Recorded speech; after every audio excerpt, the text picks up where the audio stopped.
Casa Bernardo, mayroong sariling giant slide para kay Catherine Bernardo. Bago ang lahat, huwag niyong kalimutang mag-subscribe at pindutin ang notification bell para maging updated sa ating mga susunod na videos. Welcome to Casa Bernardo. Finally ay ipinasilip na ni Catherine Bernardo ang kanyang bagong 3-story house, kung saan sa ginanap nga na housewarming ay invited dito ang kanyang malalapit na kaibigan at kamag-anak, kung saan sobrang dami nga ring invited, ngunit hindi kasali dito si Daniel Padilla. At ang kasama na nga ngayon dito ni Catherine ay itong si Alden Richard. Sobrang ganda nga rin ang bagong bahay na ito ni Catherine Bernardo, na kung saan makikita nyo nga rito ang city. Mula nga sa kanilang pool ay mai-enjoy nyo ito, lalong lalo na kapag ganitong sunset.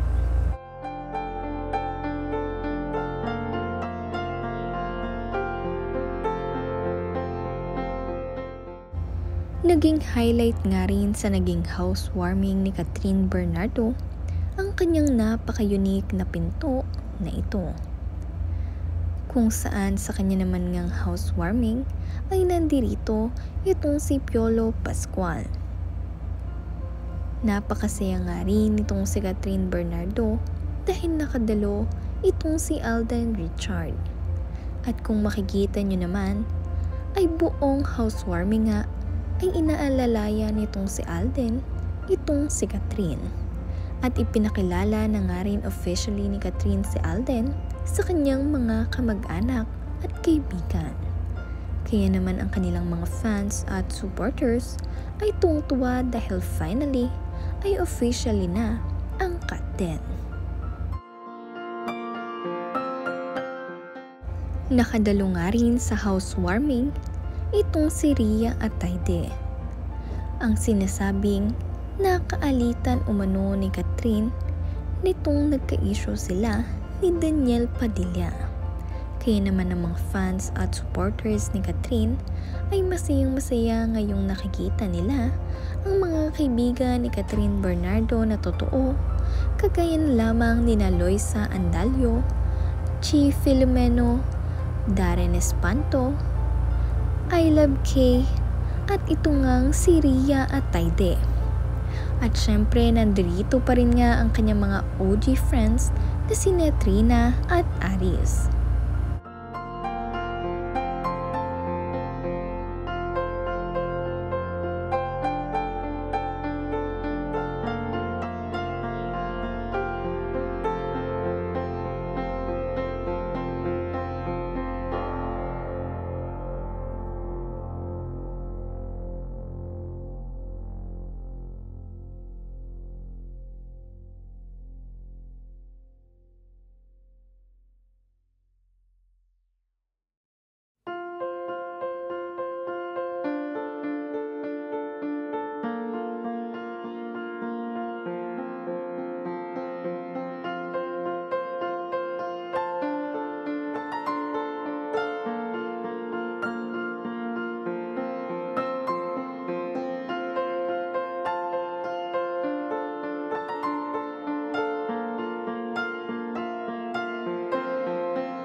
Nandirito din nga ang mag-asawang Robbie Domingo at Mikey at pati na rin nga itong si Maymay Entrata.